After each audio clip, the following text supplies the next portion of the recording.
Eh bien, salut à tous et à toutes les amis, bienvenue sur une nouvelle vidéo de Westflow et compagnie, j'espère que vous allez bien et que vos vacances se portent bien. Aujourd'hui on se retrouve pour une nouvelle critique cinématographique sur le Spider-Man No Way Home avec Tom Holland.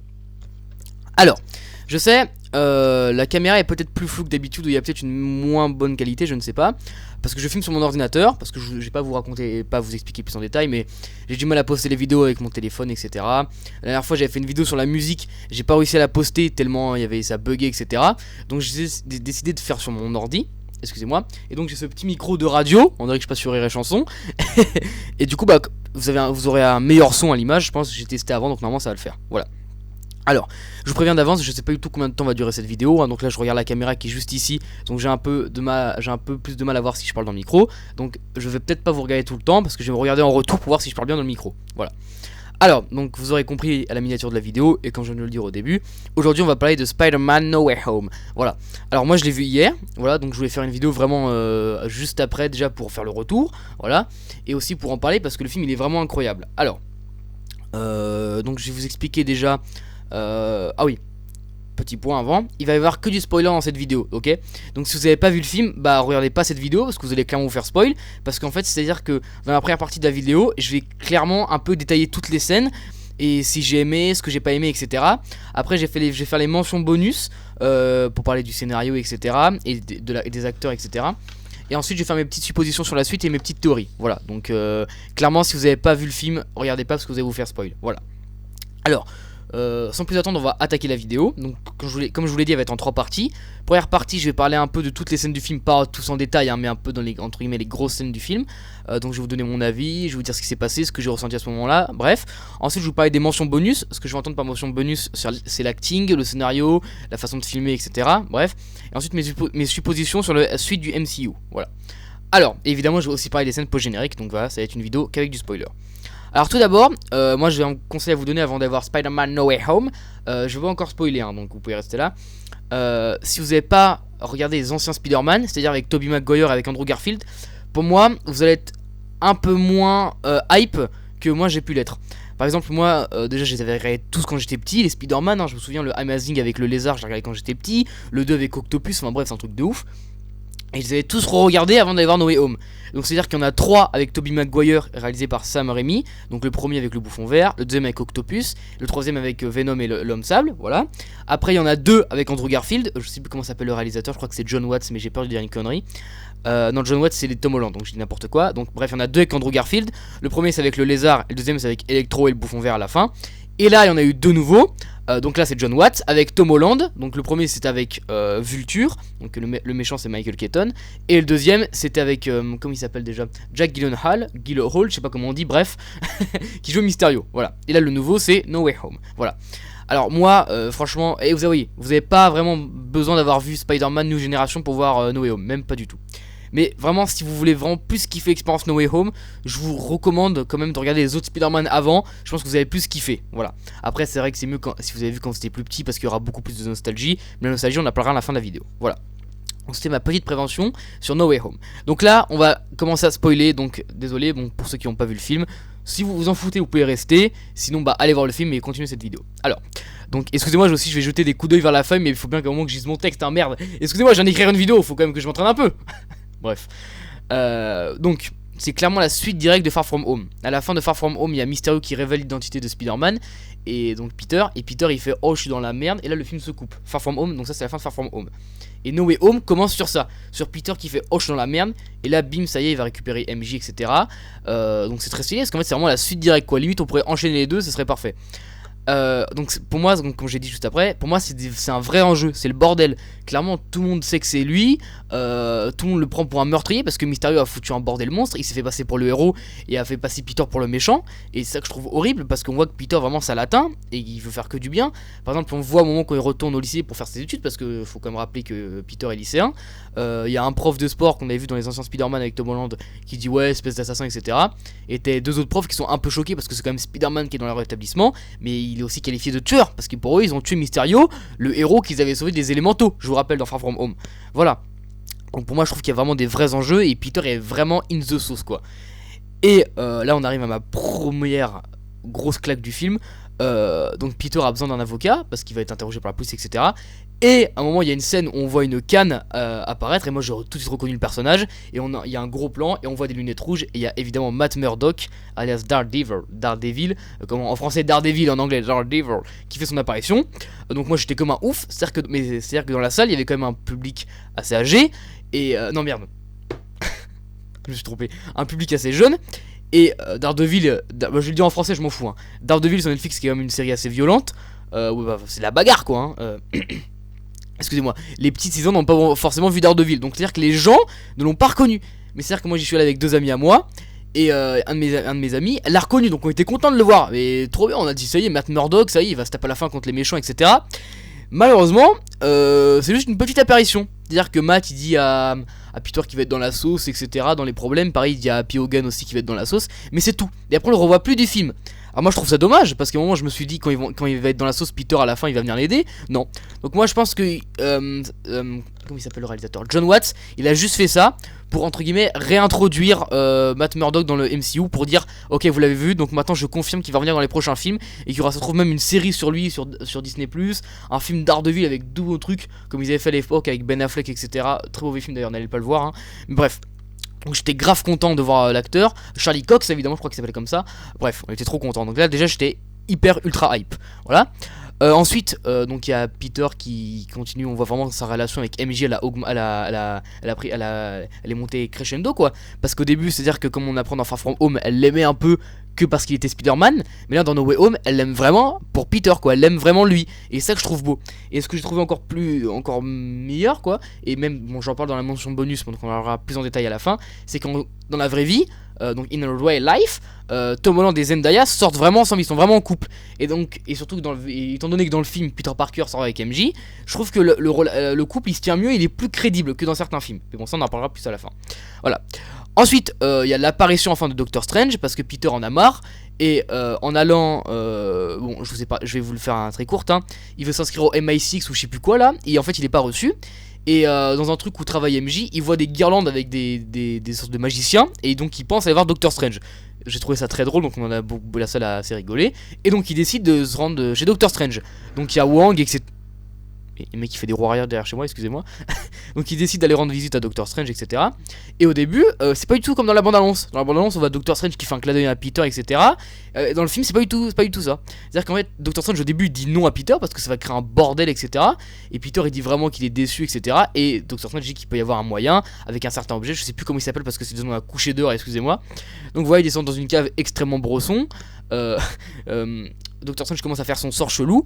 Et Peter il dit écoutez, je voudrais qu'il y ait des exceptions dans le sort. Donc genre que ma tante May, Happy, MJ et Ned, donc son meilleur ami, n'oublie pas que je suis Spider-Man. Et Doctor Strange il fait arrête de trop me parler parce que ça va interférer dans le sort. Et donc évidemment il y a un problème avec le sort. Il y a une sorte de boule magique chelou. Putain, j'ai soufflé dans le micro, vous devez avoir plus avoir d'oreilles. Excusez-moi. Donc il y a une sorte de marée chelou. Et là bim, au début il se passe rien. Voilà. Et donc après il discute avec Doctor Strange. Et Doctor Strange et il explique à Peter mais tu les as pas appelés pour dire que t'aurais pu être comme au MI6. Et Peter il avait pas pensé. Donc il y a une petite scène rigolote, etc. Et donc Peter il décide d'aller voir la chef entre guillemets qui recrute des gens du MI6 pour lui demander si elle peut être pris. S'il peut être pris, et ses amis aussi, parce que ses amis n'ont rien à voir dans l'histoire. Oui, pour faire une petite parenthèse, MJ et Ned n'ont pas été pris au MI6 parce qu'ils sont amis avec Peter qui est Spider-Man, et donc le danger numéro 1, enfin l'ennemi numéro 1, voilà. Donc il y a une scène sur le pont, on voit la meuf du MI6, on va l'appeler Janine qui prend la voiture pour se rendre à l'aéroport, et Peter qui arrive, voilà. Et à un moment on voit qu'il parle avec Janine, etc., qu'elle est pas trop convaincue, et à un moment il y a son Spider Sense qui s'allume, et il sent qu'il y a un danger qui arrive, et là on voit des tentacules qui sortent comme dans la bande-annonce, et c'est évidemment Octopus qui spawn, incroyable. Mais bon, la salle était un peu moins choquée parce qu'on l'a vu dans la bande-annonce, mais c'était toujours incroyable de le voir dans le film. Donc là s'ensuit un combat des plus vertigineux qui est incroyable, il est trop bien ce combat, on dirait le combat à l'époque avec Tobey Maguire, donc c'est incroyable. Après l'armure de Peter d'Iron Man qui fusionne avec les bras d'Octopus, ça on n'était pas prêt, donc après du coup ça bloque Octopus. Et à un moment le Spider-Sense de Peter s'allume encore alors qu'il vient de battre Octopus, et on entend un rire genre ah ah ah, et une bombe qui se jette au sol, et donc c'est évidemment le bouffon vert. Et donc on le voit aussi avec son skate volant là, et au moment où il s'approche de Peter, où il va le rentrer dedans, il y a un plus avoir d'oreille encore, un portail de Doctor Strange qui se referme, et Octopus apparaît dans la cave, donc dans la crypte du manoir de Doctor Strange, et il est enfermé. Voilà. Et donc Doctor Strange se retrouve face à Peter, Et il explique, donc voilà, donc pont. Et donc Doctor Strange explique à Peter que pour, entre guillemets, remettre l'espace-temps correctement, il faut tous les capturer. Capturer les visiteurs d'un autre monde. Donc voilà, donc on sait déjà qu'il y a le bouffon vert. Mais pour l'instant, Peter ne sait que... pour lui, il n'y a que le bouffon vert pour l'instant. Voilà. Donc il explique qu'il faut tous les capturer. Donc après, il se rend dans une sorte de champ, je sais pas quoi, parce qu'il a capté des trucs. Et il se tape contre Electro et contre Sandman. Donc c'est incroyable cette scène aussi. Et au moment, ils ont tous capturé. Donc ils ont capturé Octopus, Electro, Sandman, le lézard et le bouffon vert. Voilà. Donc Doctor Strange il sort une sorte de cube chelou, je sais pas quoi là, pour dire qu'il va les ramener chez eux. Et en fait, il explique que chez eux ils vont mourir. Et Peter il comprend pas parce que pour l'instant les méchants ils ont pas été si méchants que ça avec lui. Il se rend compte qu'ils sont quand même assez humains.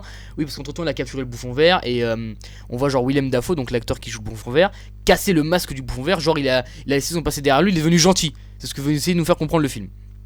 Et donc Peter il dit bah non je veux pas les tuer, enfin en soi ils ont pas été méchants avec moi, donc j'ai aucune raison de les tuer, et si on les renvoie ils vont mourir. Et Doctor Strange leur dit mais écoute Peter c'est leur destin, comme dans leur univers ils vont mourir, c'est sûr ils meurent, donc tu peux pas changer ça. Et les méchants aussi, parce que eux ils expliquent que par exemple Octopus il a été téléporté au moment où le truc avec le soleil il allait tomber, donc techniquement il est pas encore mort. Le bouffon vert explique qu'il s'est fait téléporter au moment où son skate allait revenir vers lui, donc il est pas encore mort. Donc techniquement s'ils retournent dans leur univers, et bah ils vont être pile au moment où ils vont mourir. Donc ils ont clairement pas envie de ça, donc ce que je peux comprendre hein, c'est pas tous les jours qu'on a envie de mourir. Et donc Doctor Strange a sa boîte chelou, il est en train de faire un sort pour entre guillemets renvoyer les gens chez lui et les méchants chez lui, et Peter avec sa lance-toile il attrape le cube, et là s'ensuit une sorte de mini combat entre Peter et Doctor Strange dans la dimension miroir qui est juste incroyable, qui est d'une beauté, les plans sont magnifiques, il y a la magie de Doctor Strange contre la jeunesse de Peter, enfin c'est incroyable, c'est vraiment un mini combat parce qu'en soi Doctor Strange il est pas méchant, il veut juste renvoyer les méchants chez eux parce qu'ils font du bordel dans l'univers, ce que je peux comprendre, mais c'est vraiment une scène incroyable, enfin bref les effets spéciaux sont monstrueux. Voilà. Et ensuite donc Peter il décide donc d'aller chez Happy, etc. Longue histoire mais ça c'est des trucs parallèles, pour entre guillemets créer des nouveaux stabilisateurs pour enlever les pouvoirs aux méchants pour qu'ils puissent rentrer chez eux au calme. Voilà. Donc on les fait clairement passer pour des gentils. On voit que le bouffon vert il est plus comme il est. Peter il arrive à recréer la puce du Docteur Octopus qui s'était cassée dans le 2. Il en recrée une, donc Octopus redevient gentil. Electro c'est un peu calmé, même si on voit qu'il a soif de pouvoir. Sandman ça va, on voit juste qu'il veut retrouver sa fille, etc. Enfin bref, c'est des trucs assez calmes pour l'instant.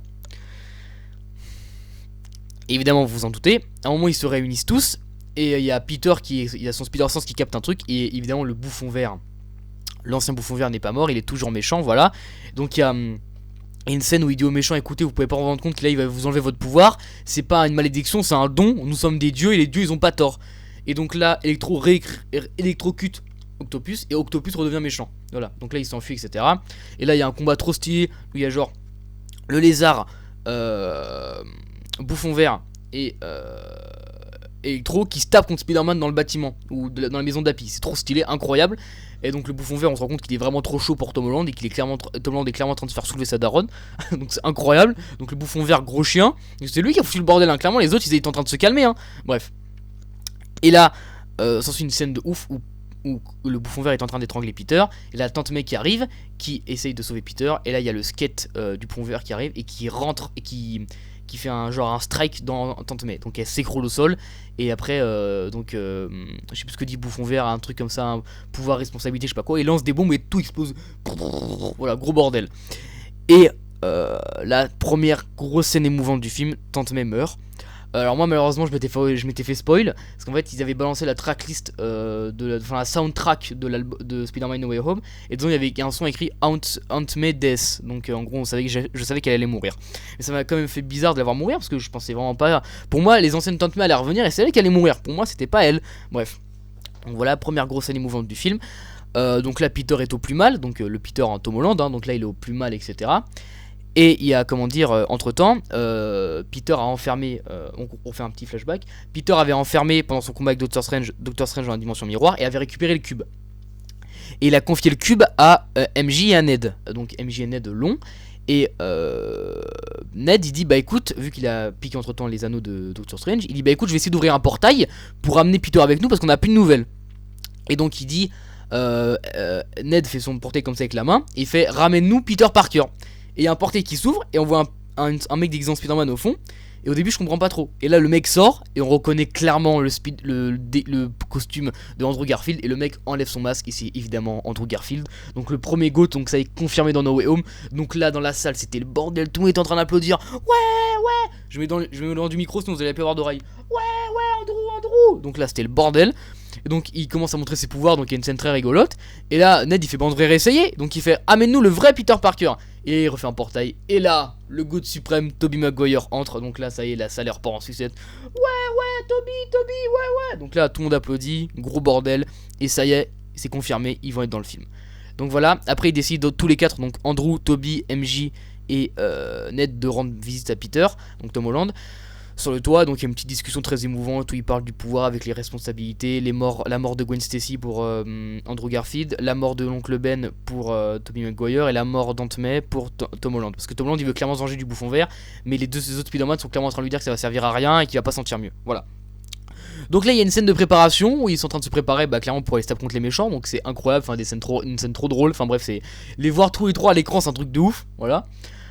Donc là ensuite, là c'est la grosse baston du film comme on peut voir sur la bande-annonce sur la tour Eiffel, sur la statue de la Liberté avec le bouclier de Captain. Donc incroyable, les scènes sont folles, les trucs avec les portails, avec le lézard, Octopus qui spawn à la fin. Excusez-moi, et c'est incroyable. Et enfin, les trois Spider-Man coordonnés, Tobey qui va se faire engloutir par l'homme sable, le lézard et tout. Enfin bref, l'alchimie c'est trop bien. Et ça fait trop bizarre de revoir en fait les anciens Spider-Man contre leurs anciens méchants. Enfin bref, un truc de ouf. Et à la fin, évidemment c'était trop beau pour être vrai. Il y a un problème avec le cube. Il est en train d'ouvrir des failles du multivers chelou là. Et donc le truc comme il y avait dans Loki, dans la série. Et on voit le bouffon vert qui revient et qui percute je sais pas quoi et qui pique le cube, etc. Et qui s'écrase contre le bouclier de Captain America qui est tombé dans l'eau. Le gros, hein, pas Captain America, parce que je vous rappelle que Captain America est mort. Et donc il y a Tom Holland qui est en train de se taper contre le bouffon vert parce qu'il veut clairement se venger. Et en fait, au moins le bouffon vert se met à genoux et Tom Holland lui met des grosses patates. Et au moment il va le tuer. Et il y a Tobey qui arrive parce qu'il est donc en gros. Petite parenthèse. Et entre temps, il y a Tom Holland qui a pris le skate pointu de bouffon vert pour lui planter dedans. Et quand il va lui planter, t'as Tobey Maguire qui arrive en dessous et qui le bloque. Et qui fait non, écoute, ça sert à rien, tu vas pas te sentir mieux. Et Tom Holland il se rend compte de son truc et il arrête. Voilà. Et entre temps, t'as Andrew Garfield qui, il plante un sérum pour refaire redevenir gentil Norman Osborn. Et donc là, le bouffon vert se calme, etc. Voilà, bref. Donc scène extraordinaire. Et là on arrive quasiment à la fin du film. Il y a Doctor Strange qui explique à Peter que c'est le bordel, qu'il va pas réussir à refermer le multivers. Et Peter se rend compte qu'il n'y a qu'une seule solution. Si les méchants sont là, c'est parce qu'ils savaient que Peter Parker était Spider-Man. Donc il a dit, il n'y a plus qu'une solution. Il faut que tout le monde oublie qui est Peter Parker. Donc c'est-à-dire que non seulement ses amis vont oublier qui est Peter Parker, mais Aunt May, Doctor Strange, toute sa famille, tous ses proches, tout le monde va oublier qu'il est Peter Parker.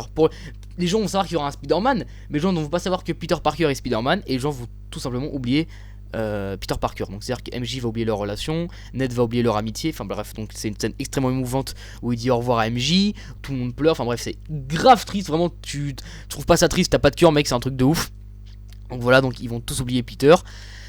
Et donc il fait une promesse à MJ, il me dit je te jure quand le truc sera fait, je reviendrai vous voir pour vous reparler, je te dirai je t'aime en face. Parce qu'en gros MJ elle lui dit je t'aime, et Peter il va lui dire je t'aime, et elle lui dit non, me dis pas je t'aime, quand tu me reverras là tu me diras je t'aime.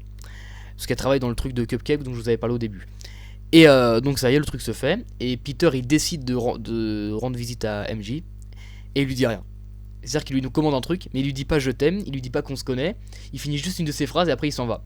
Donc je trouve cette scène extrêmement frustrante et extrêmement triste aussi. Parce qu'on voit que Peter au fond de lui, il sort satisfait d'un truc pour voir qu'elle va bien, mais aussi parce qu'il a envie, parce que c'est la fille qu'il aime quoi. Et donc ça j'en parlerai un peu plus à la fin de la vidéo, mais j'ai trouvé cette scène grave émouvante et la fin, bref. Donc là ça y est, c'est un nouveau départ, Peter il a un nouveau costume, c'est Noël, il a un nouvel appart, donc ça y est, ça c'est le nouveau truc, de nouveaux méchants, de nouvelles trucs, une toute nouvelle vie à reconstruire, ça y est, No Way Home se termine. Voilà. Donc ça mes chers amis, c'était mon petit résumé, quand même 19 minutes de résumé, c'est quand même sur un truc assez cocasse, de Spider-Man No Way Home. Le film m'a beaucoup plu, donc c'est incroyable, mais ça on en reparlera un peu plus après. Donc maintenant il y a les deux scènes post-génériques, parce que c'est-à-dire qu'il y a une scène post-générique pendant le générique, et donc une scène post-générique à la toute fin du générique, après genre les remerciements, les cascadeurs, etc. Donc la première scène post-générique, c'est avec Venom, donc avec Tom Hardy, encore, putain, Donc là il est encore au Mexique, comme à la fin de Venom 2. Et en fait il dit qu'il va aller rendre visite à Peter parce qu'il a l'impression qu'il y a beaucoup de bordel à New York et donc il va aller lui rendre visite. Donc je sais pas ce qu'il fait Tom Hardy là, mais je commence à être long. Donc Eddie, va voir Peter s'il te plaît, j'ai envie que vous vous tapiez quoi. Enfin, voilà, donc c'est clairement un truc pour nous hype et pour nous prévenir que ça y est, Venom va arriver dans les prochains Spider-Man. Parce que je vous rappelle que Tom Holland a signé pour 3 autres Spider-Man avec lui, voilà. Et à la toute fin du générique, on a une sorte de bande-annonce du nouveau Doctor Strange, Multiverse of Madness, qui a l'air incroyable. Il y a Wanda, on apprend qu'en fait le méchant dans le film Doctor Strange avec Doctor Strange, mais d'un autre multivers, comme il y avait dans What If. Je sais pas si vous avez vu What If, je vous conseille What If, parce que dans un épisode de What If, il y a un Doctor Strange méchant, et bah ce Doctor Strange méchant sera le méchant de Doctor Strange Multiverse of Madness. Et donc le nouveau Doctor Strange, donc Doctor Strange 2, sera directement lié au bordel du multivers dans No Way Home. Donc clairement je pense que pour mieux comprendre Multiverse of Madness de Doctor Strange, il faudrait quand même avoir vu No Way Home. Voilà. Donc là c'était mon résumé de No Way Home. Maintenant je vais vous passer aux mentions bonus. Et après je vous parlerai de mes suppositions, etc. Alors déjà j'ai trouvé que l'acting était 100 fois meilleur que dans Homecoming, dans Far From Home. Je trouvais que Tom Holland y jouait bien dans Homecoming et dans Far From Home, enfin dans les deux premiers on va dire, mais MJ aussi, donc Zendaya aussi, mais c'était pas non plus un acting fou quoi. Et là je trouve que dans No Way Home il y a une évolution. Peter quand il est triste, quand il est énervé, on ressent plus le truc, on ressent vraiment qu'il est vénère, qu'il a envie de se taper quoi. Et c'est ça que j'ai bien aimé, donc vraiment le jeu est meilleur. Bah Willem Dafoe il joue trop bien, Jamie Foxx il joue trop bien, Alfred Molina il joue trop bien, enfin voilà c'est des vieux acteurs, enfin... des vieux acteurs, excusez-moi, des acteurs de légende, donc forcément ils jouent super bien. Mais je trouvais qu'en termes de jeunesse, donc c'est à dire que Ned, MJ et Peter ils jouaient vraiment super bien. Donc ça j'ai vraiment été content de voir que l'acting s'est amélioré. Donc ensuite je vous parlais du vrai couple. Je trouve que le fait qu'ils soient en couple dans la vraie vie, bah ça renforce le couple dans le film et ça se ressent vraiment, donc ça je trouvais ça top. Le scénario aussi qui est très bien du film, parce que le film joue beaucoup comme sur la nostalgie, on va pas se mentir, il y a les anciens méchants etc. Mais le scénario se tient, parce qu'on pourrait se dire bon bah ça y est, ils ont tout donné sur la nostalgie, donc forcément le scénario il est merdique. Non, franchement le scénario il se tient, les actions de Peter elles se tiennent, donc franchement ça j'ai vraiment bien aimé. Il y a des plans extrêmement stylés, notamment j'en pense à un plan en particulier quand ils sont dans la maison, qu'il est en train d'essayer de soigner Dr Octopus et qu'il sent qu'il y a son Spider Sense avant que le bouffon vert attaque. Il y a une sorte de gros plan sur la tête de Peter qui bouge comme ça, qui est grave stylé. Et donc mon dernier point sur les mentions bonus, pour moi c'est le meilleur des 3 Spider-Man, parce que excusez-moi, les meilleurs des 3 Spider-Man, c'est-à-dire sur Homecoming, Far From Home, donc le troisième No Way Home. Pour moi No Way Home c'est le meilleur, parce que je trouve que Peter il a vraiment grandi, il y a des enjeux plus colossaux. Là c'est vraiment des choses vraiment chaudes qui se passent, et c'est vraiment plus genre la simple araignée du quartier qui veut stopper un trafic. Là c'est vraiment chaud de Night, et c'est ça que j'ai beaucoup apprécié.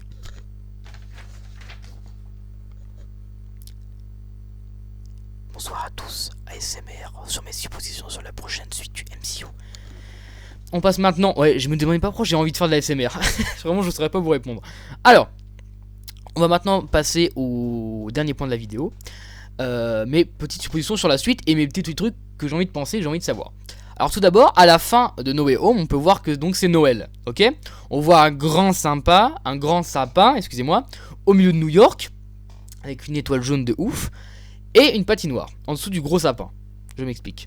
Moi, quand j'ai vu ce gros sapin avec cette étoile et cette patinoire juste en dessous, ça m'a fait penser directement à quelque chose, et je pense que vous avez dû comprendre ceux qui ont vu la série, ça me fait penser à Hawkeye. Hawkeye qui est une série sur Disney+, qui est en cours, mais je crois que là il y a le dernier épisode qui va sortir mercredi là, donc c'est à dire dans 2 jours quoi, parce que je suis tenté d'idole le dimanche, voilà. Donc Hawkeye se passe pendant Noël, et il y a un plan dans la série où ils sont dire dans une patinoire, et derrière eux il y a un énorme arbre de Noël avec une étoile. Donc moi j'ai dit à mes amis qui étaient à côté de moi, je me dis je suis sûr que dans les prochains Spider-Man, il y a une truc où Spidey va faire une mission avec Hawkeye. Pour moi c'est clairement sûr. Il va rencontrer Kate Bishop qui est dans Hawkeye, etc. Pour moi c'est sûr et certain. Parce que pour moi il y a trop d'évidence quoi. Là c'est Noël, c'est la même ambiance. Donc pour moi je confirme que soit Spidey, peut-être qu'il y aura, c'est-à-dire que parce qu'à mon avis il y aura une scène post-générique à la fin d'Hawkeye. Il y aura donc mes suppositions. Soit dans la scène post-générique de Hawkeye à la fin de la série il y aura Spidey, ou soit dans le prochain Spider-Man il y aura Hawkeye et Kate Bishop. Voilà mon avis, donc dites-moi en commentaire ce que vous en pensez. Ensuite, donc Daredevil vraiment de retour pour interrogation. Alors oui, mais je sais déjà la réponse parce qu'il y a, je sais plus du tout comment il s'appelle le mec de Marvel, bref, il a confirmé qu'il allait avoir une nouvelle série, que Daredevil allait être de retour dans le MCU, donc ça je suis très content parce que Daredevil j'adore. Justement je suis en train de regarder la série Daredevil sur Netflix parce que honte à moi je l'avais pas regardé, je suis en train de la regarder, c'est une grosse dinguerie, donc j'ai trop hâte de le voir dans le MCU avec genre je sais pas, genre Shang-Chi, enfin des trucs improbables, donc ça j'ai trop hâte, voilà. Ma supposition aussi c'était quel nouveau méchant il va y avoir dans les 3 autres Spider-Man, parce qu'il y a quand même 3 autres Spider-Man qui vont arriver, donc qu'est-ce qu'il va y avoir comme méchant? Peut-être qu'il y aura Kraven, on sait pas, peut-être qu'il y aura Scorpion, parce que je vous rappelle qu'à la fin, dans la scène post-générique de Homecoming, à la fin, on voit le Scorpion, donc peut-être qu'il y aura le Scorpion. Mon ami qui est avec moi, qui m'a fait une idée de ouf, et je pense qu'il a totalement raison, peut-être qu'il y aura Mister Négatif, alias Martin Lee, qui était présent dans le jeu Spider-Man PS4 et même dans les comics en général. Je vous explique pourquoi, et mon ami m'a vraiment expliqué la théorie, pour moi elle se tient. Le truc de Tante May, qui s'appelle Fist, donc F-E-A-S-T, qui s'occupe des gens un peu plus démunis, les SDF, etc. Et bah c'est aussi dans Spider-Man PS4. Et dans ce Spider-Man PS4 et dans Fist, il y a Mister Négatif, donc Martin Lee, qui gère ce truc, ok? Et étant donné que Aunt May est morte, peut-être que dans les prochains Spider-Man, Peter va vouloir, entre guillemets, aider les gens à Fist, et il va rencontrer Martin Lee, et du moment qu'il y aura Martin Lee, il y aura forcément Mister Négatif. Donc je pense que ça va être pas mal. Donc je pense que je rejoins mon ami, et je pense que dans les prochains films Spider-Man, il est possible qu'il y ait Martin Lee. Parce que je vous rappelle que dans No Way Home, on voit des camions avec Fist, donc c'est clairement en train de nous introduire qu'il y aura Fist dans les prochains Spider-Man, et donc peut-être Martin Lee, mais ça nous ne le savons pas encore. Et enfin, ma dernière truc que je me demande, c'est qu'est-ce que va devenir Peter? Parce qu'il faut savoir qu'il a plus de famille, parce que techniquement Aunt May l'a oublié, il a plus de petite amie, il a plus de meilleur ami, à la fois que personne ne le connaît, parce que tout le monde a oublié qui est Peter Parker, donc je sais pas du tout comment il va s'en sortir. Donc pour moi, le 4ème Spider-Man, je pense qu'il va beaucoup être basé sur ça, sur comment va devenir, comment la vie de Peter va reprendre un cours normal, parce qu'on sent que maintenant Aunt May est morte, donc pour moi Peter a passé un cap et pour moi il est vraiment devenu mature. Donc voilà, on sait pas du tout comment Peter il va devenir, comment il va évoluer, etc. Donc moi j'ai extrêmement hâte de voir comment ça va devenir, les nouvelles relations qu'il va créer avec des nouveaux persos. Peut-être qu'il y aura une Gwen Stacy, on sait pas encore, moi j'espère. Voilà, donc il y a plein de trucs qui peuvent arriver, Venom, voilà, plein de nouveaux méchants, on sait pas encore, voilà. Donc vous aurez compris que j'ai tout bonnement adoré No Way Home, parce que je me suis fait plein de suppositions après dans ma tête. Pour moi, je vais être franc, c'est mon film préféré de 2021. En fait, je l'ai tellement attendu, et pour moi j'étais quand même prêt à le voir. Je me suis dit je vais me régaler. Et en fait je me suis tellement plus régalé que j'ai adoré. Voilà. Il y a d'autres films bien qui vont sortir cette année. Je pense notamment à Matrix Resurrection qui va sortir mercredi. La semaine d'après il y a Kingsman First Mission sur l'assassinat de Rasputin. Donc je pense que ça va être incroyable aussi. Mais pour l'instant mon film préféré c'est clairement No Way Home, qui est pour moi incroyable. Et pas que en termes de Spider-Man, mais aussi en termes d'acting et de termes de caméra, etc. Voilà. Donc moi j'ai qu'une supposition à vous faire, c'est que si vous n'avez pas vu No Way Home et que vous avez regardé toute cette vidéo, donc vous avez clairement fait spoil, mais allez quand même voir le film parce qu'il est incroyable. Ceux qui ont vu le film et qui ont regardé ma critique, allez revoir le film, parce que moi je vais le revoir aussi, enfin voilà, parce que c'est incroyable. Merci à tous et à toutes d'avoir suivi cette vidéo, j'espère qu'elle vous aura plu. Donc 30 minutes pour mon retour, c'est pas mal je pense. Donc n'hésitez pas à mettre un like si ça vous a plu, à vous abonner à la chaîne de Slow Company, à mettre un commentaire maintenant que j'arrive à les activer. Voilà. Moi je sais pas quand je serai de retour pour une nouvelle vidéo. Je pense que la prochaine vidéo on parlera de musique, parce que là c'est Noël, donc plein de nouveaux albums, Orelsan, Angèle, du Damso, du Laylo, enfin bref plein de nouveaux trucs. Donc j'ai hâte de vous en parler. De nouvelles critiques de films, évidemment, parce qu'on va pas s'arrêter là. Je ferai peut-être une critique sur la série Daredevil quand je l'aurai fini, je sais pas encore, on verra. Peut-être une critique sur Titan aussi, je sais pas, on verra. Mais pour l'instant, c'était ma critique sur No Way Home, Spider-Man No Way Home. J'espère qu'elle vous aura plu. Moi je vous dis, prenez soin de vous. Passez d'excellentes fêtes de Noël en famille, d'excellentes fêtes de fin d'année en famille. Gardez votre masque dans la rue, mettez du gel, protégez-vous quand vous faites l'amour et pour le Covid. Moi je vous fais des gros bisous sur le front, c'était Astro et compagnie, et merci à toutes et à toutes d'avoir suivi cette vidéo. Tchuss!